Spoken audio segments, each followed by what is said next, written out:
This character from the TV show The Watcher is based on a real-life killer. The man's name was John List, and yes, he lived in the same town as the Watcher House, Westfield, New Jersey. On November 9, 1971, John List murdered his entire family and his mother. He shot them all to death in the family home here in Westfield, New Jersey. And John List was methodical. The murders took place over a period of hours, and he actually made himself lunch in between killing members of his family.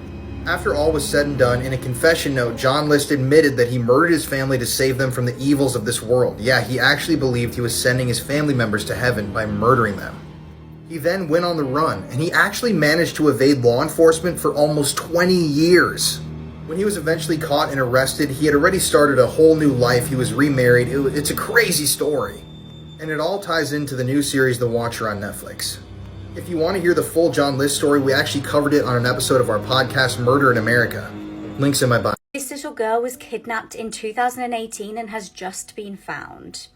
On the 25th of October 2018, 4-year-old Aranza Lopez was on a supervised visit with her biological mum. Her mum, Esmeralda, was being investigated over abuse allegations, so Aranza was actually in foster care at the time. It was arranged that the pair would have a supervised visit at a Washington shopping centre. However, during the visit, Esmeralda requested to take Aranza to the toilets and used the opportunity to snatch the little girl in a stolen vehicle. The FBI were notified and a huge search for Aranza and even advertised a $10,000 reward. It wasn't until a year later that Esmeralda was found and arrested, but there was still no sign of the little girl. That was until last month. She was recovered by Mexican authorities in February in western Mexico. In 2021, Esmeralda was actually extradited back to Washington State and pled guilty to second-degree kidnapping and robbery. She was sentenced to 20 months in prison. These are pictures with the most disturbing backstories, part 4. Okay, here we have this picture. And the man shown here is just a chef cooking some food. But a little while later, he tosses his head into the fryer, completely deep frying his entire head with oil and dying. And the most messed up part about this is that there's a video of it. Apparently the man was possessed by some sort of ghost or demon, or he had some sort of mental illness, which was even noticed by some of his co-workers. But in the video, the man rotates his head extremely weirdly and inhumane, and just throws his head into the deep fryer with no hesitation, leading people to believe that he was possessed. Because why else would any sane person just throw their head into deep frying oil? I don't recommend anybody watching or searching up the video because it is pretty disturbing. Mainly because it just comes out of nowhere. 1 minute the chef is just cooking food doing his job, and the next he starts twisting his head all weirdly and throws his head into the deep frying oil. I will probably never watch it again, and you should never. A 54-year-old pedophile in Louisiana was just sentenced to be physically castrated. Yes, this is a real story, and this is absolutely crazy. So this is Glenn Sullivan Sr. Recently, he pled guilty to raping a minor multiple times and getting this minor pregnant, which, yes, would make him a hardcore pedophile. Now, in the past, we've seen offenders like this get lengthy prison sentences, and in fact, he did receive 50 years in prison, but in addition to his time spent in prison, Glenn was sentenced to physical castration. So this is different than chemical castration. That's a whole different thing. Physical castration was actually just recently put into law in Louisiana. And I don't know if he's the first one to have this sentence imposed on him, but Glenn is definitely one of the first. So I can't really provide details on exactly what they're going to cut and snip, but this is a surgical procedure that will be performed by a licensed medical professional. I don't know, what do you guys think? Is this a step in the right direction, or is this a sign of a dystopian government overreach? Let me know your thoughts. I thought I had to share this story because it's just crazy. These are the scariest Japanese urban legends, part 1. This is Tiki Tiki, who is a Japanese ghost demon. She lost the lower half of her body by jumping off a train, and she was then cut in half by the oncoming train. Her name comes from the sound she makes as she's pursuing victims, as she's running across the ground using her hands. There is no way to defeat or get away from Tiki Tiki, mainly because she's a demonic spirit and is also insanely fast on her hands. Her powers include superhuman speed and strength, stealth, and even possession.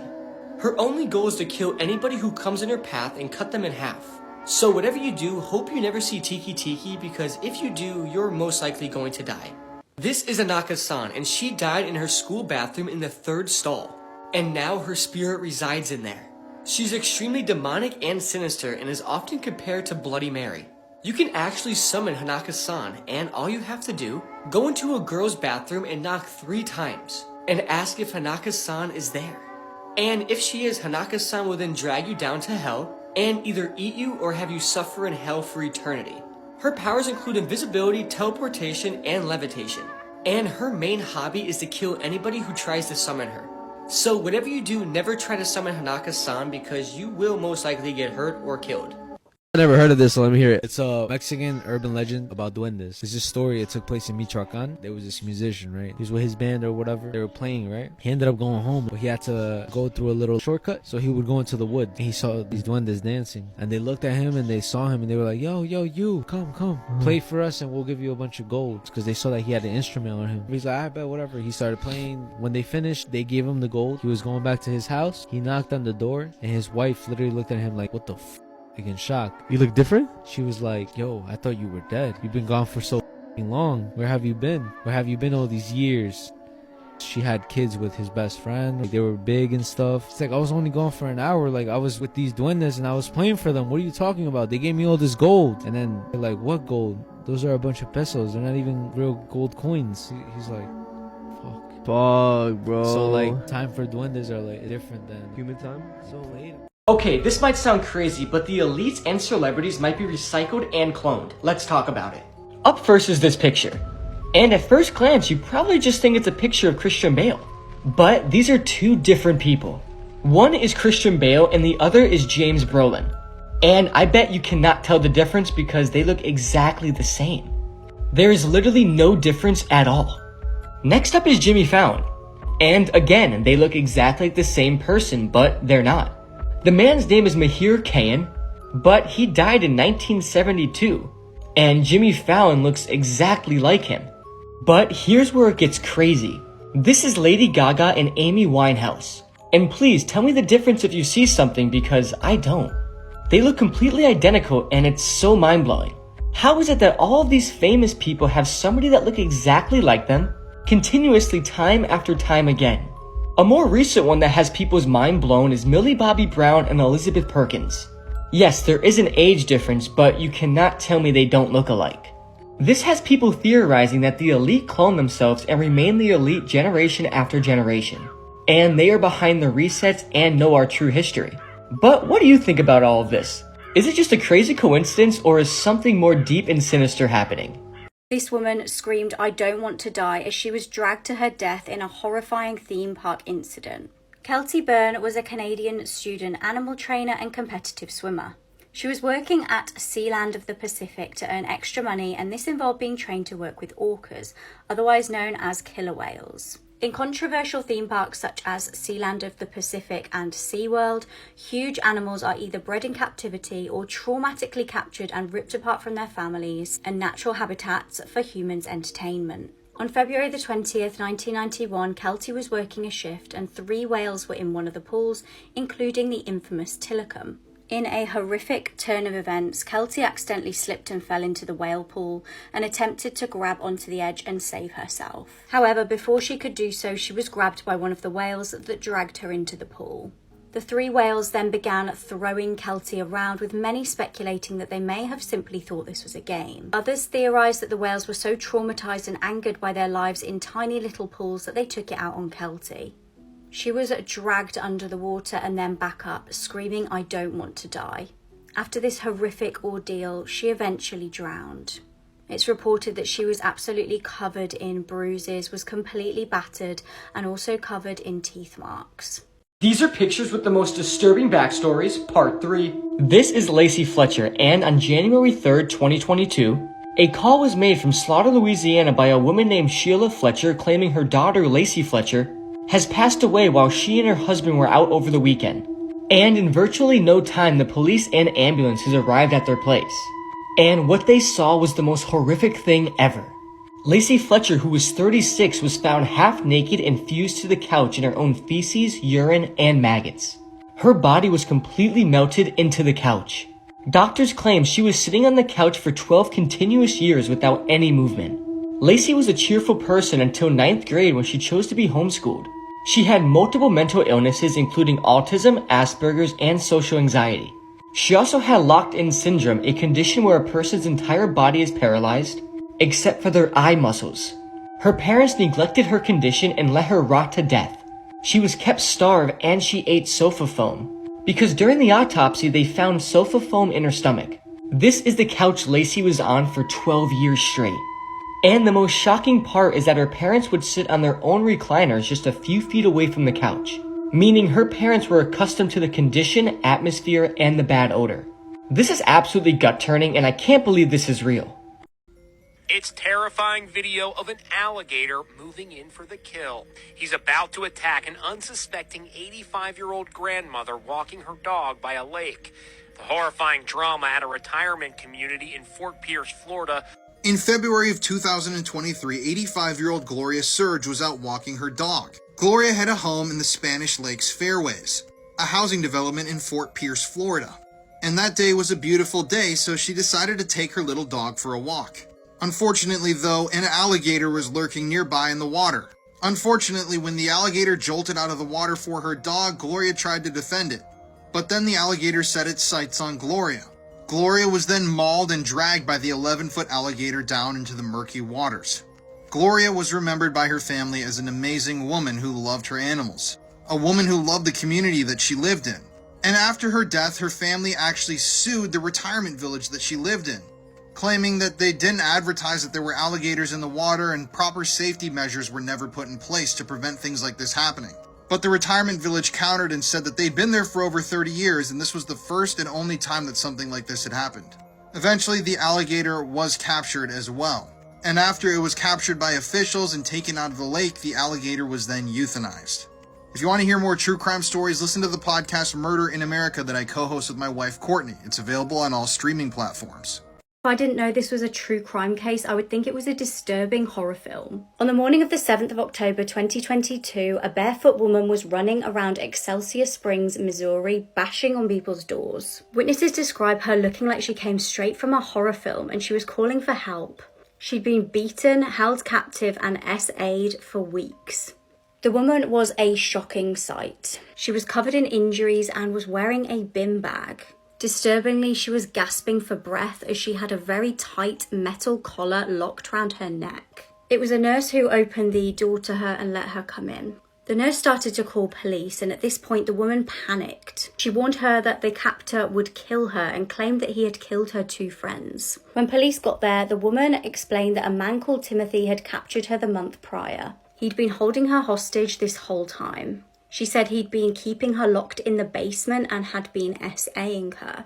Disturbingly, she told police that he actually had a young son who lived at the house with him. When Timothy had taken his young son to school the one day, she used it as her opportunity to escape. Police made their way to the home of 39-year-old Timothy Haslett Jr. and found the property did in fact have a basement like the woman described. Timothy was arrested and is facing 9 charges including first-degree kidnapping. He's being held on a $3 million bond and faces 5 life sentences. Before his arrest, police were actually called to his address 3 times. Twice they were asked to do welfare checks, and this was from an employer and also family members. Police have searched his home with cadaver dogs and they haven't yet released what they know. This case is extremely local to me and it makes me feel sick to know that monsters like this are walking our streets. West Yorkshire Police have released the photos and names of these 24 sick individuals who were sentenced yesterday for the trafficking and sexual abuse of young girls in West Yorkshire, following an investigation called Operation Torway that's been ongoing for years and years. These men have been jailed for a combined 346 years, with the longest sentence being 30 years in jail. I'm just going to move my head out of the way for a second because every single one of these men deserve to be seen and known for what they've done. Their crimes span from 1999 to 2012 and involve multiple female victims aged from just 13 to 16 years old.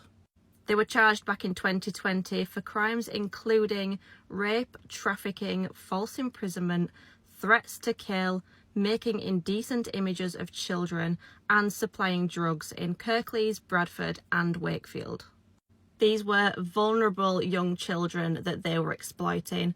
I was the exact age of some of these victims at the times when the crimes occurred, and it was in my city, and it just makes me feel absolutely sick to think that some of the victims could be people I actually know. Some of these men have only been sentenced to a few years before they're released back onto the streets and will no doubt go on committing more crimes. I am interested to know what you think is a suitable punishment for these types of crimes. Not watch this video unless you have a very strong stomach. This case is truly sickening. On August the 31st, 2019, Margaret Sumney was unreachable. Her family knew something was wrong. They tried and failed to get hold of her for 2 days before notifying police to ask them to do a welfare check. When police went to her house in Pennsylvania, what they discovered was horrifying. They found shattered glass all over the floor and blood smeared on the walls. They found the 67-year-old's body in the bath. She'd been beaten to death. The autopsy revealed that she died from blunt force trauma to the head.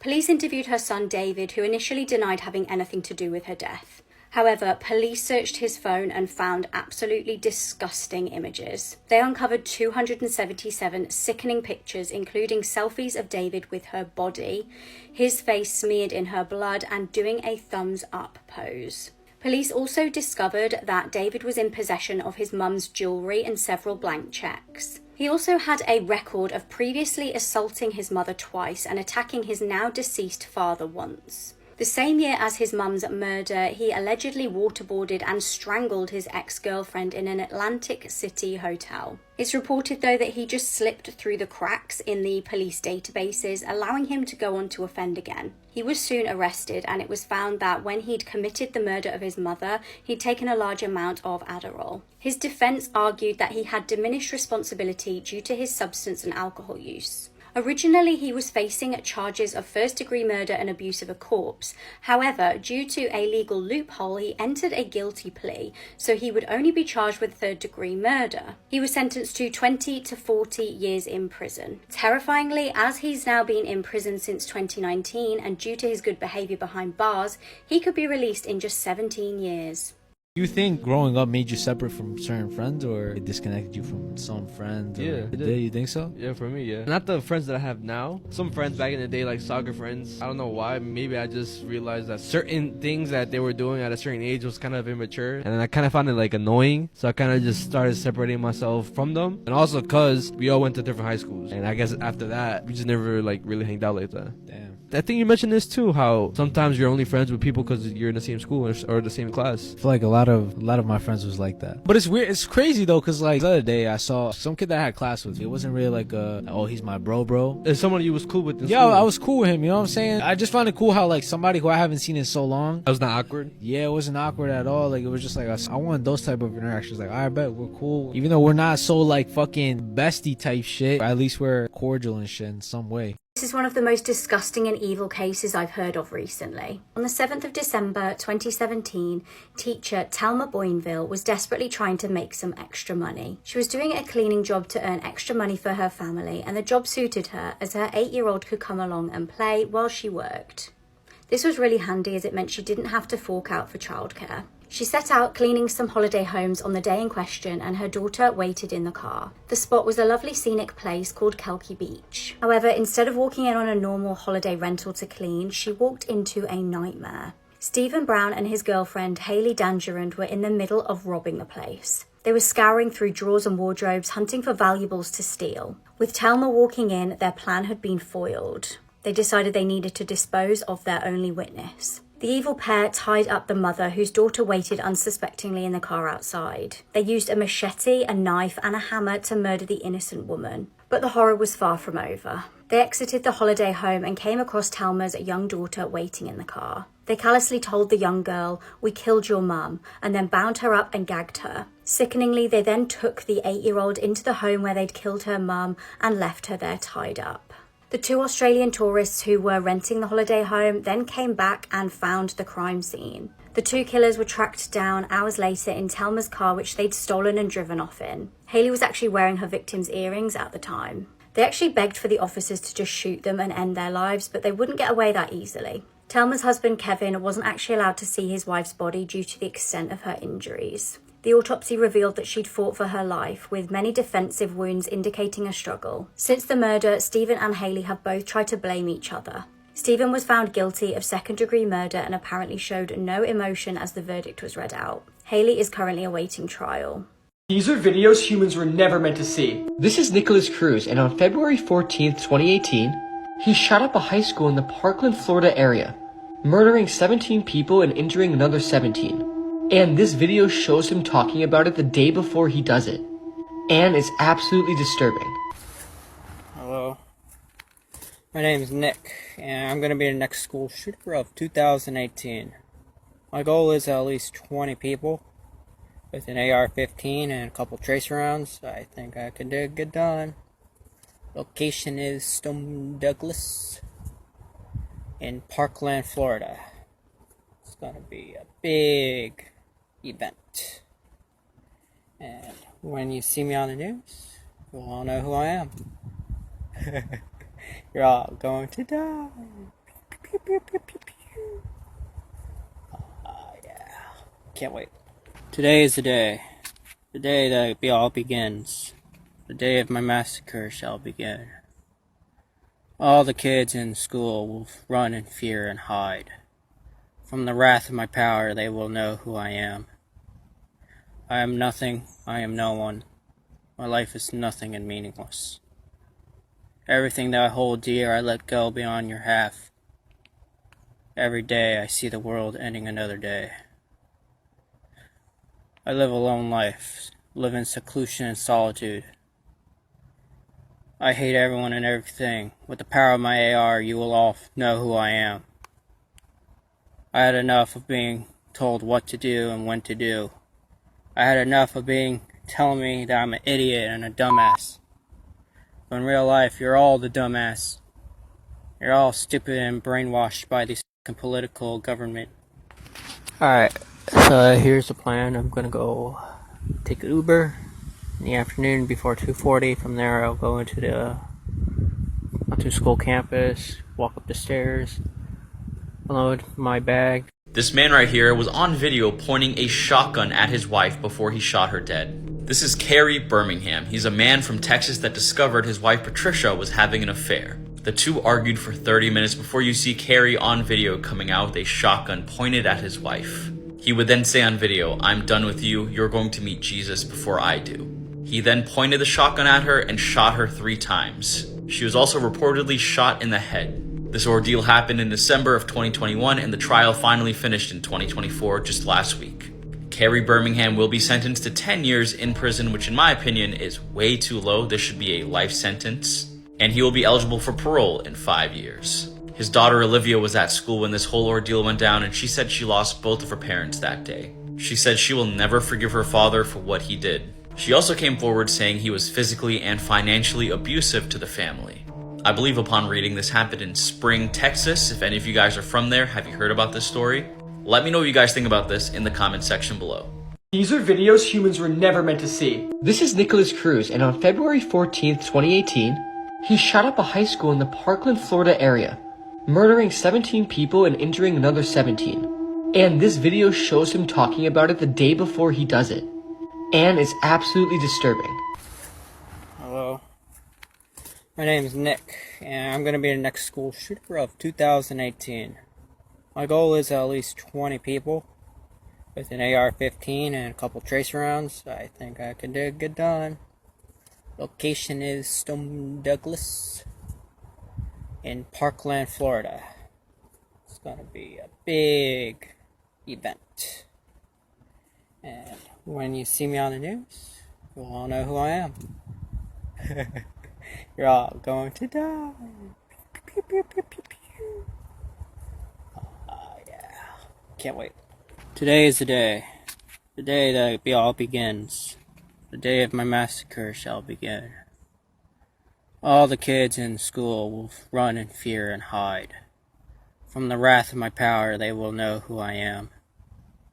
I am nothing, I am no one. My life is nothing and meaningless. Everything that I hold dear, I let go beyond your half. Every day I see the world ending another day. I live a lone life, live in seclusion and solitude. I hate everyone and everything. With the power of my AR, you will all know who I am. I had enough of being told what to do and when to do. I had enough of telling me that I'm an idiot and a dumbass. But in real life, you're all the dumbass. You're all stupid and brainwashed by this political government. Alright, so here's the plan. I'm gonna go take an Uber in the afternoon before 2:40. From there, I'll go onto school campus, walk up the stairs, unload my bag. Stephen A. Marshall was a 20-year-old vigilante murderer who some have dubbed the pedophile killer. Stephen lived a pretty normal life. His family separated when he was younger. He was born in Texas, but at the time of the murders, he had been living in Nova Scotia, Canada for years, which is very close to Maine, where his father lived and where the murders would eventually take place. Now, one day in 2006, Stephen went AWOL. He kind of disappeared. He took all of the money out of his bank account and he drove to Maine to, quote, visit his father. But it turns out that Stephen had actually looked up the Maine sex offenders registry, had taken down information on 29 of the sex offenders, and had created almost a hit list of people he wanted to take out. Shortly before the murders happened, Stephen had converted to Christianity, and he had referred to pedophiles to some of his friends as scum of the earth. His first target was a man named Joseph Gray, pictured here, who was 57 years old. He had been previously convicted of sexually assaulting a child under the age of 14, and for some reason, Stephen chose him to be the first victim. He showed up to Joseph's house out in the middle of the woods in the middle of the night and shot him to death on his couch. Before he was murdered, Joseph had fallen asleep watching Forensic Files, which is just an interesting twist because that's a show about murder and solving crimes. But Stephen wasn't done that night. He still had more targets to hit. At 8 o'clock the next morning, he showed up to 24-year-old William Elliott's trailer home. He knocked on the door, and when William answered, he shot him to death. William had been previously convicted of having sex with a girl who was 16 years old when he was 19. It was his girlfriend, and that had landed him on the sex offender registry. So in just one night, Stephen Marshall had taken out both of these men, and he then boarded a bus to go to another location. Police were quickly able to identify Stephen as the killer because the girlfriend of one of the victims had taken a photo of his license plate after the killings. And when the police stopped the bus that he was on board, he pulled out a pistol and took his own life. When all was said and done and the police looked at his laptop, they discovered that he had scoped out the houses of 4 other predators that were on that sex offenders list. Who knows how many more murders he was planning on carrying out or could have carried out if he hadn't been apprehended at that time. If you like true crime, you can listen to my wife and I's podcast, Murder in America. It's on all streaming platforms, or you can check out my YouTube channel, The Paranormal Files. This little girl got revenge on her killer from beyond the grave. On the 25th of January 2005, Katie Coleman finished school and went back to her home in Indiana, United States. Katie was 10 years old and lived with her mum and dad and sister. At 3 p.m. that day, her mum asked her to go to the dollar store to get toilet roll. Now, Katie knew the area well and it wasn't really far to go. After getting the toilet roll from the shop, Katie stopped at the bank to get a lollipop for her way home. However, when Katie's dad returned home, the little girl still wasn't back. Her parents called police and a few days later an Amber Alert was issued. A witness came forward to say that they'd seen a girl who looked like Katie in a truck. The driver was described as a skinny white man about 6 feet tall with short dark hair and fair complexion. Tragically, 5 days after going missing, Katie's body was found. It was in a creek just a few miles from her home. Disturbingly, her hands and feet were tied and she had been SA'd. It was determined that her cause of death had been drowning. 20-year-old Charles Hickman rang the police to confess. He said he and another man had abducted Katie after she'd witnessed a substance deal. He said they tried to scare her into not saying anything and they tied her up, but she ended up falling in and drowning. Disgustingly, this turned out to be a false confession. This obviously wasted police time and caused massive amounts of distress to Katie's family. Police continued to look for evidence and they did find a cigarette butt near to Katie's body. They tested it for DNA and it matched a man called Anthony Stockelman. Police compared the DNA on the cigarette butt to the DNA on Katie's body and it was a match. Anthony, a father of 2 young boys, was in the area that day visiting his mother. He entered a guilty plea and was given life in prison without parole. But this is not the only punishment that Anthony would receive. Now, Anthony claims that he was under the influence of extreme mental or emotional disturbance during the crime. He said this is because his father had died 6 months prior. Regardless, Anthony was imprisoned. Unlucky for Anthony, he was actually housed in a prison with Katie's cousin. Jared Harris was serving a sentence for burglary and was in the same wing as Anthony. Jared forcibly tattooed the words Katie's Revenge across Anthony's forehead. He wanted to brand Anthony for life for killing his young cousin.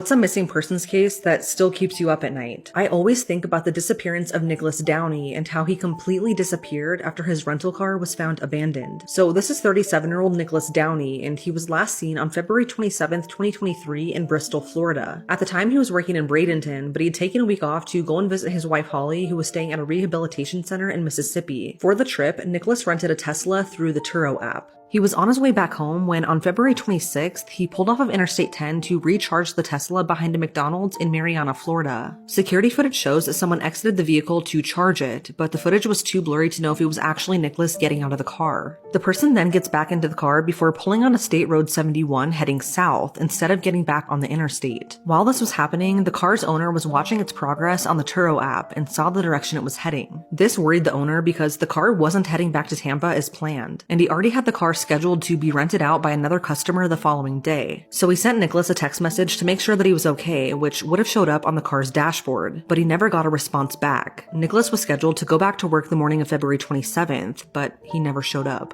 Instead, that morning, the Tesla he was renting was found abandoned in Liberty County, parked between Turkey Creek and Prison Road. This area is, I guess, known as the Stoke site. But Nicholas was nowhere to be found. The car only had a little bit of charge left and the windshield was damaged. Authorities found that the car at some point had driven under a cable, and this was confirmed when they found the cable in question about 1.5 miles away with the car's white paint on it. The police contacted the vehicle's owner, who was then able to remotely unlock it. And inside the car, police found 2 phones, one belonging to Nicholas and one belonging to his wife, who wasn't allowed to have a personal phone at the rehab center. Also inside the car was a change of clothes, a McDonald's receipt, a drone that Nicholas used for work, and an unknown substance. Authorities searched the area surrounding the car by land and air, and they even brought in tracking dogs, but no trace of Nicholas has ever been found. According to a sheriff that was on the scene, he said that there were hardly any footprints surrounding the car, and that something isn't adding up. His family didn't even know about his disappearance until a few days later on March 3rd when his wife was allowed to call him, but a deputy answered instead. The car rental was without contact and done through the Turo app, so the owner of the car never actually met Nicholas. And according to Nicholas's mom, she last spoke to him around 8:30 the night he went missing, but nothing seemed out of the ordinary. She mentioned that Nicholas did struggle with alcohol and drugs in the past, but he's never just not reached out. They talk almost every day, so it's not like him to just disappear. It's now been a year and Nicholas is still missing. If you have any information about his disappearance at all, please contact the number on the screen. This 59-year-old woman murdered her 81-year-old husband by mixing boiling water with 7 pounds of sugar and pouring the molten liquid all over him as he slept. And there's a petition for her release. I posted about this woman on my original true crime account, and everybody went absolutely crazy in the comments wanting to sign that petition. And when you know why she did it, you might want to sign it too. Corinna Smith had 2 grown-up children, a son with her husband Michael, and a daughter from a previous relationship, although her son had recently taken his own life. Her son Craig had recently spent some time in prison following an altercation with another man. Before he took his own life, he said to Corinna, "He's a pedo." She automatically assumed that he was talking about the man that he'd had the altercation with, but in actual fact, he was talking about Michael. After Craig's death, his sister confessed something to their mother, Corinna, that both shocked and infuriated her. She said that Michael had sexually abused both her and her brother Craig when they were children for years and years. Corinna flew into a rage. She went to the garden and grabbed a bucket. She then went back into the kitchen and boiled the kettle multiple times, spending about 10 minutes filling that bucket with boiling hot water. She then mixed in 7 pounds of sugar to create a bubbling caramelized liquid. She took it upstairs where Michael was sleeping and she poured it all over his chest and arms. His skin immediately started to blister, and Corinna ran from the house to a neighbour's, knocked on the door and said, "I've really hurt him. I think I've killed him." When paramedics got to Michael at their home in Cheshire, his skin was already peeling off. He was rushed to hospital and underwent hours and hours of emergency surgery and skin grafts, but ultimately his injuries were too severe and he passed away a month later. Corinna was of course arrested and she was charged with manslaughter. She was found guilty in 2021 and sentenced to life with a minimum of 12 years, meaning she'll be in her 70s when she's eligible for parole. Some people think that Corinna should be freed. She is completely justified in what she did and it's what any parent would do. Others say that she did take a life, so she deserves to be in prison. I'm really interested to hear what you think. The killer accidentally admitted to his crimes by accident when he forgot he was wearing a microphone while taking part in a documentary. This is how a true crime documentary exposed a killer. In 1971, Robert Durst met Kathleen McCormack and they got married. At the time of her disappearance in 1982, Kathleen had nearly graduated college. She was last seen by a witness at a dinner party where she appeared to be upset. She got a call from Robert and left. Robert admitted to having argued with Kathleen that night, but he said he put her on a train to New York and then never saw her again. Her friend called police to report her missing. Interestingly, Kathleen had been treated at a medical centre for facial bruises weeks prior to this and told the friend that Robert had done it. Robert had actually been dating someone else for some time prior to this and had been living separately to Kathleen. When her family broke into her cottage to try and find out where she was, they found the place had been trashed and her possessions put in the bin. Kathleen's family always believed that Robert was involved in her disappearance. In 2000, Susan Berman, a friend of Robert's, was found murdered. Now, she'd actually provided Robert with an alibi for Kathleen's disappearance. Now, pay really close attention to this next bit. Days after she was killed, a letter addressed to the Beverly Hills Police Department contained Susan's address and the word cadaver on it. On the envelope, Beverly was misspelled. Robert admitted in 2005 that Susan had called him shortly before her death to say that the police wanted to question her about Kathleen going missing. It's believed that Robert killed Susan to keep her quiet. In 2001, Robert's neighbour's body parts were found floating in Galveston Bay.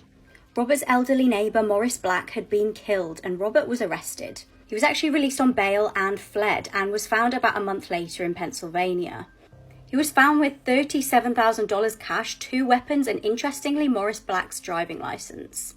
In court, Robert claimed he was acting in self-defense. He said he'd accidentally shot Morris and dismembered his body. Due to lack of forensics, he only got 5 years in jail. This is where things get really crazy.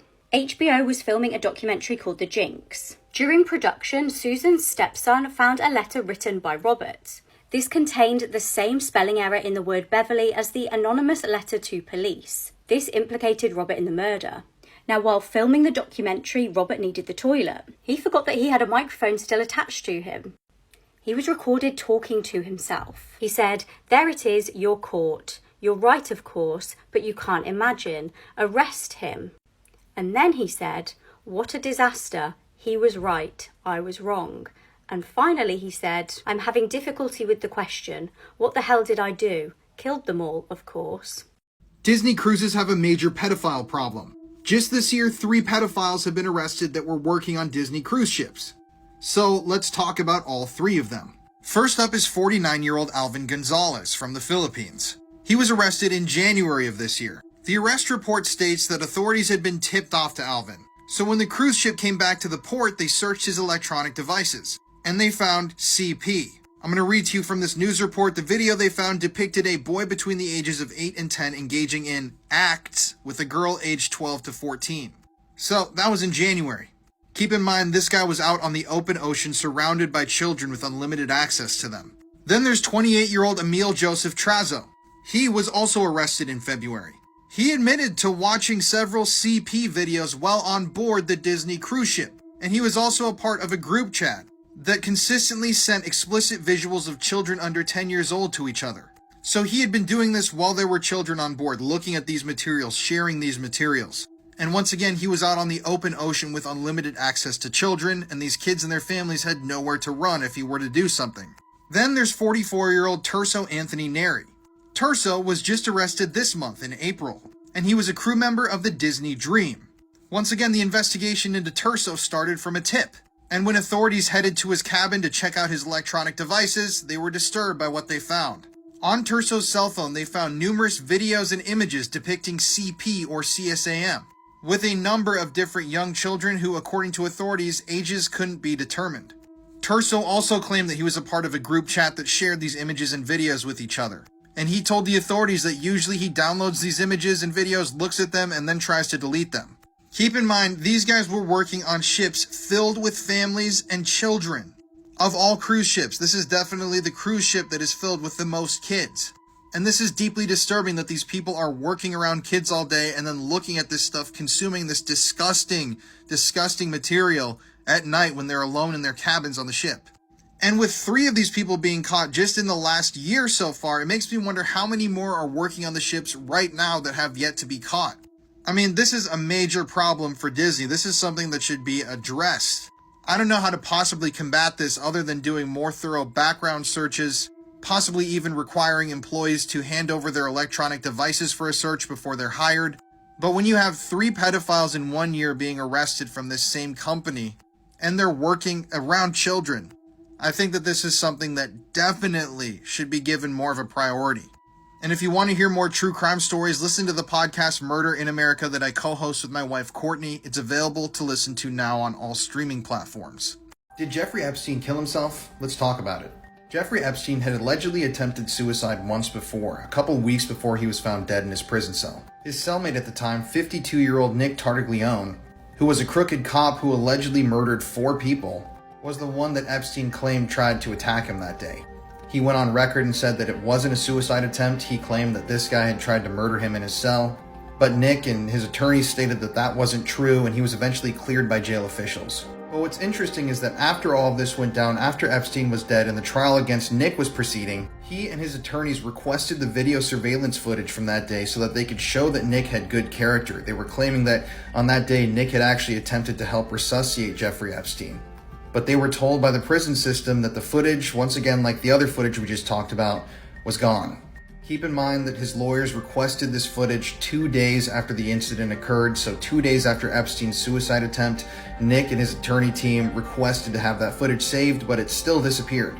So after this, a judge in New York requested that the government find the missing footage, and several days later the federal government said, oh, we do have the footage. But then fast forward a little bit later, the government went back on their claims and said that the footage was completely gone and it had been deleted because of a clerical error. So this is the second set of missing video clips from all of Jeffrey Epstein's time in prison.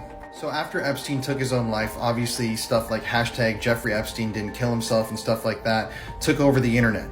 And at the time, the mayor of New York himself, Bill de Blasio, had something to say about all this. This is a quote from Bill de Blasio: "Something doesn't fit here. It just doesn't make sense that the highest profile prisoner in America, someone forgot to guard him."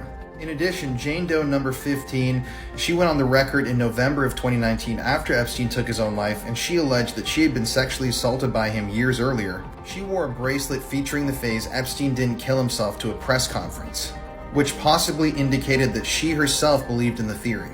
Then there's this interesting clip from Amy Robach of ABC News. I've had the story for 3 years. I've had this interview with Virginia Roberts. We would not put it on the air. First of all, I was told, who's Jeffrey Epstein? No one knows who that is. This is a stupid story. Then the palace found out that we had her whole allegations about Prince Andrew and threatened us a million different ways. We were so afraid we wouldn't be able to interview Kate and Will that also quashed the story. She told me everything. She had pictures. She had everything. It was unbelievable what we had. Clinton, we had everything. Do I think he was killed? 100%. Yes, I do. Because he made his whole living blackmailing people. There were a lot of men in those planes, a lot of men who visited that island, a lot of powerful men who came into that apartment. This man was flushing people's flesh down his drains. He only got caught because a plumber realized it and called 911. Like I said, a plumber was doing work on Adam Strong's home when he noticed a significant amount of human flesh in the drain. When police arrived and knocked on Adam's door, it got even weirder. He told the police, "Okay, you got me. The gig is up. If you want to recover the rest of her, it's in my freezer." He was obviously arrested and charged with first-degree murder. Police did find a human head and several other body parts in his freezer.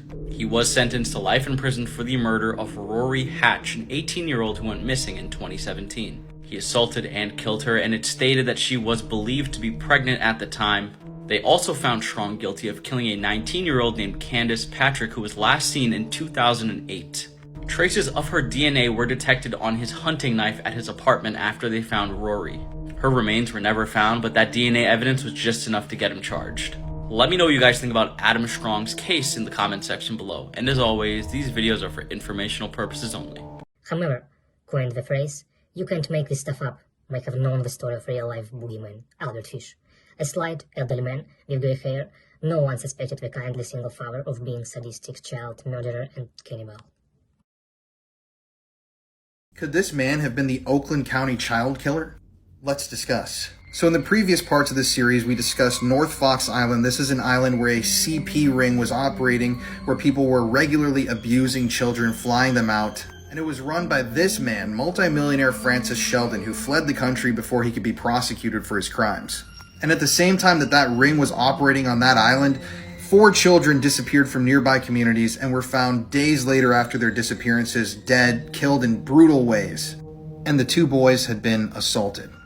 But back to where we left off in the last part of the story. Chris Bush was the son of a General Motors executive who was extremely wealthy, well-connected politically and with all the businesses in the area. And in November 1978, he allegedly unalived himself.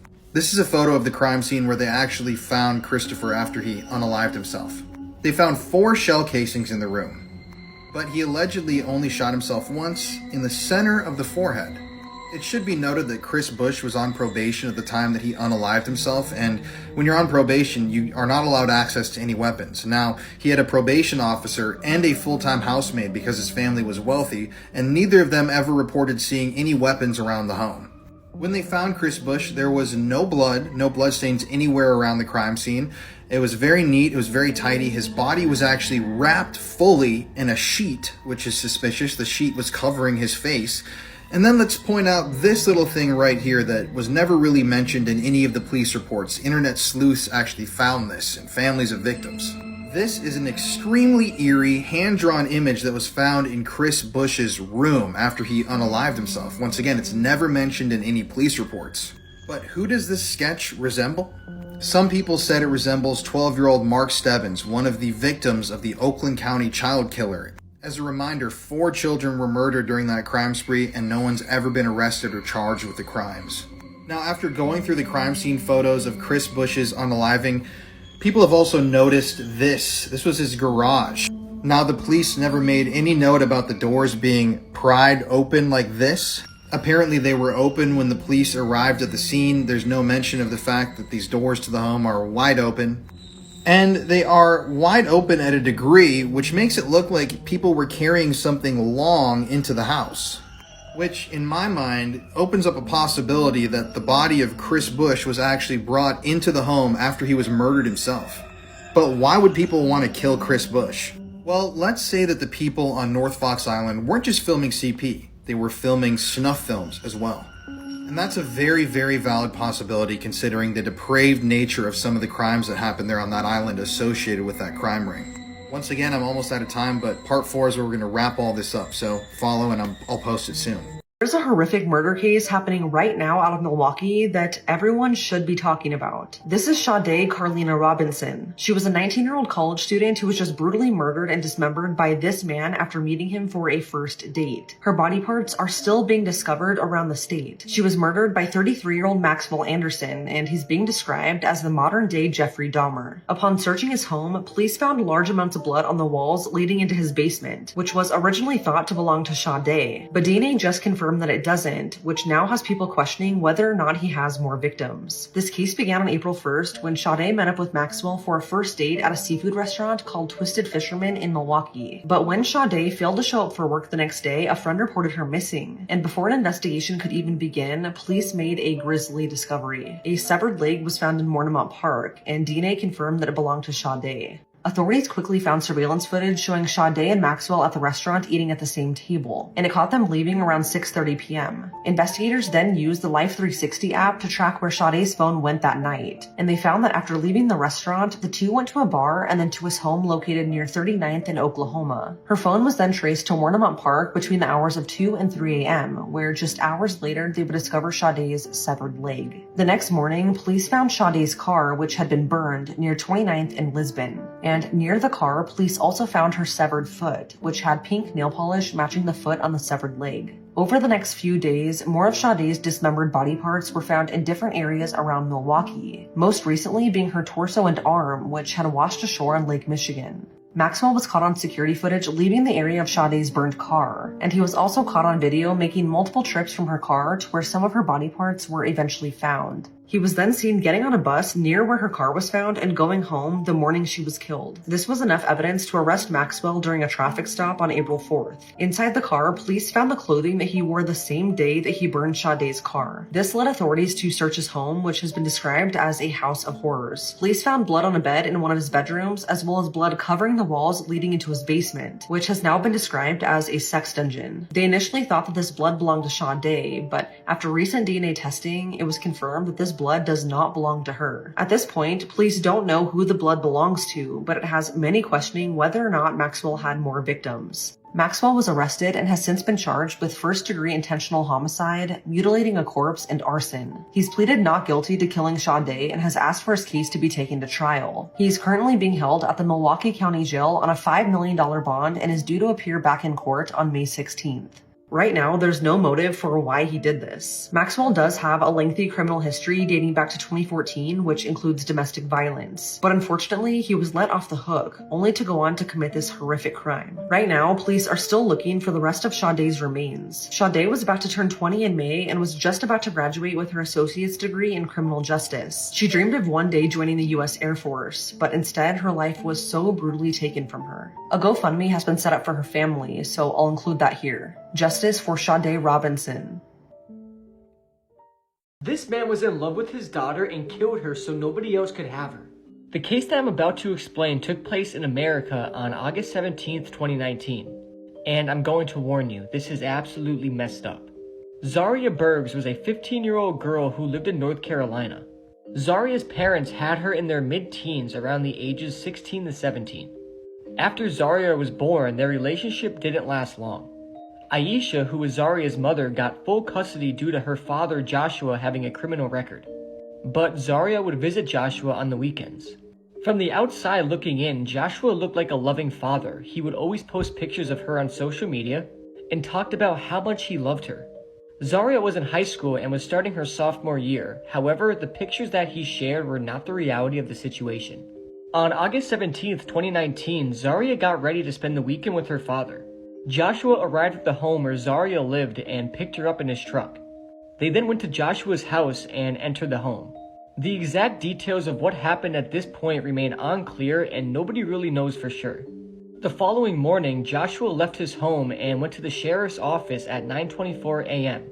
And he then went on to make a disturbing confession. He went over to one of the officers and said he would like to turn himself in for a crime he committed. The officer then asked for Joshua's name so they can put it into the system. But Joshua stopped and said his name wouldn't be in the system and that the crime he committed had just occurred.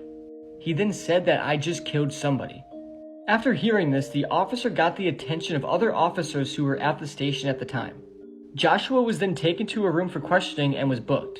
And this haunting mugshot was then taken of him. He then told the officers that he had just killed his own daughter. He then told them Zaria's name, age, and where they can find her in the house. Officers then went to the location Joshua described to see if he was telling the truth. They entered the home and immediately saw Zaria lying in a pool of blood. She had been bounded and left behind the front door. Zaria wasn't wearing any clothes and her throat had been slashed. And she had cuts all over her body. Joshua was immediately arrested, and he started to give details about the horrifying crime he just committed. And according to some reports, while he was explaining, he remained completely calm and showed zero emotion. An autopsy was done on Zaria's body, and it was found she suffered extreme psychological and physical torture over 22 hours. Joshua attacked her and tied her up and then forced himself upon his own daughter for nearly a whole day. During these hours, at some point, Joshua tried to suffocate and strangle Zaria to death, but these attempts didn't work as he planned. At this point, after 22 hours of horrific torture, he used a knife to cut her throat, killing her. And the autopsy said the cut was extremely deep. People who worked on this case said it was probably the most messed up case of their career. People just wanted to know why Joshua would do this to his own daughter. People then began to look for hints on why Joshua did this. Someone then noticed a disturbing post on his Facebook. He posted a photo of him showing off large knives with the caption saying, "I just really like cutting people. Oops, I meant things. I like cutting things." The knives in the post are believed to be the ones that he used to kill his own daughter. Joshua was also liking satanic posts on Facebook, which made people start thinking he was in a cult, and this murder was some sort of sacrifice. People that knew Zaria started to speak out, and according to some friends, Zaria had told them that her father had become way more agitated and angry, and she told her friends she was concerned about seeing him on the weekends. Due to Joshua's mugshot photo, people realized that he seemed to be on an illegal substance. Most people believed it was meth. For the motive behind the killing, Joshua gave many reasons, and changed his reasons multiple times. He said he killed his daughter to get back at his ex, who was Zaria's mother, and is said he wanted revenge, but for what is unclear. He then changed his motive and said he struggled with lust and control. Essentially, he lusted for his own daughter and couldn't control himself any longer. People who were at the trial said Joshua told police he was completely in love with Zaria and was jealous she was getting older and would most likely start dating. He didn't want anybody to have her, so he then killed Zaria and sexually assaulted her multiple times that night. Joshua planned the entire murder and took delight in killing her. He said it was the best 22 hours of his life, which is just sickening. Joshua was found guilty of murder and was given the death sentence, thankfully. Zaria didn't deserve this at all, and may she rest in peace. This case truly is just so messed up. What you're about to see is the horrifying last footage of Catherine Aguas Vivas being carjacked in broad daylight on April 11th, only to be found dead hours later.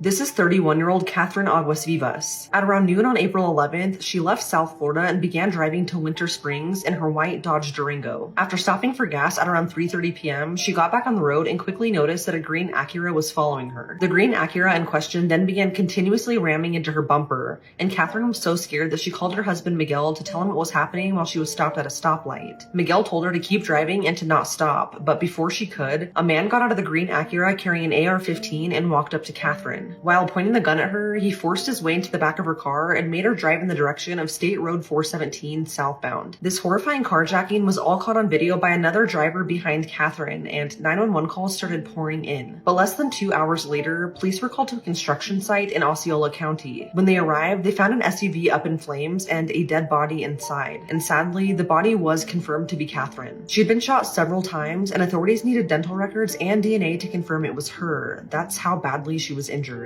The Seminole County Sheriff's Office also found a dozen 10mm handgun shells at the scene, and according to them, this is pretty rare to find on the streets. The investigation took a turn when 2 days later, the green Acura in question was found abandoned at an Orange County apartment complex where it was taken in for evidence. Over the next few days of this investigation, 3 people of interest would be arrested in connection to Catherine's murder, and now police believe that her murder is tied to a second murder that took place just 1 day before her own. Police also believe that this murder investigation is somehow tied to an Orange County Sheriff's deputy who was recently fired. What makes this case even more confusing is the fact that police now say that Catherine's husband Miguel has stopped cooperating with the investigation. They also say that her brother Luis has been caught up in multiple lies in relation to Catherine's murder. Miguel initially told police that his wife was going to visit family that day in Central Florida, but when they looked into this, they found that Catherine didn't have any family in the area, just 2 friends who say that they were not expecting Catherine to visit at all. Her brother Luis told investigators that she was in Seminole County to deliver money and other stuff to a friend. Luis then told police that he's conducting his own investigation into the murder of his sister. He said that he was able to get into Catherine's iCloud account and called the last number that she spoke to via FaceTime. The last person she spoke to has been identified as Giovanni Hernandez, and when he answered, Luis gave his photo to police. Giovanni has since been arrested on drug charges and is now considered a person of interest in the case, as police believe that Catherine may have been going to see him that day. What's not making sense about this case is that police found that Miguel and Luis reached out to a mutual childhood friend the day Catherine was killed before they met with authorities. That friend happens to be the wife of an Orange County deputy who has since been identified as Francisco Estrella Chacon. After speaking with Miguel, Francisco then called the Seminole County Sheriff's Office, giving them a false name, and told them that he's a detective wanting information on the case. He and his wife then illegally accessed a law enforcement database and got personal information about the lead detective in Catherine's murder case, including his home address and signatures, and then gave this information to Miguel. Francisco has since been fired and arrested over this and is facing 5 felony charges relating to disclosing secret information. But right now, it's not clear why he was getting and giving that information to Miguel in the first place. Although it's odd, so far, Miguel and Luis are not considered suspects in the case, but police say that they will continue to be investigated. 2 other people of interest have been arrested. The first is Kevin Justianiano, and I'm sorry if I'm mispronouncing that. He was arrested in Puerto Rico on unrelated charges, but he does have significant ties to Catherine's murder. A red Toyota Corolla was found at the same apartment complex where the green Acura was abandoned. After reviewing the complex's security footage, 2 men were seen cleaning the Acura and then leaving in the red Corolla. Luckily, the Corolla's license plate was captured on video, and police found that it was registered to one of Kevin's relatives. The other person of interest is Jordanish Torres Garcia, who was also arrested on unrelated charges, but who also has strong ties to the murder. Jordanish purchased the green Acura on Facebook Marketplace, and in his profile picture, he's wearing the same clothing as the shooter was in the carjacking. Phone records also place both of them at the crime scene. According to the affidavit, Jordanish confessed to being the one with the gun who carjacked Catherine. He also claims that he was paid $1,500 to deliver Catherine to someone else, and that 30 minutes before the carjacking, someone met him and gave him the AR-15 that he used. And then just minutes before, that person called him again and told him that Catherine was on her way and to begin following her in the green Acura. Both Kevin and Jordanish are facing federal charges in connection to Catherine's murder. Adding to this already confusing case, police believe that a second murder may be connected. So on March 19th, before all of this happened, the green Acura was towed from Orlando after it was found abandoned. And then fast forward to April 10th, just one day before Catherine's murder. The same tow truck driver who towed the Acura the month before was shot and killed in Orange County. More than 100 rounds had been fired at him, and found at the scene were the same shells found at Catherine's crime scene. Police believe that the driver was targeted and that this was not a random killing, but exactly how and why it ties into Catherine's murder remains a mystery.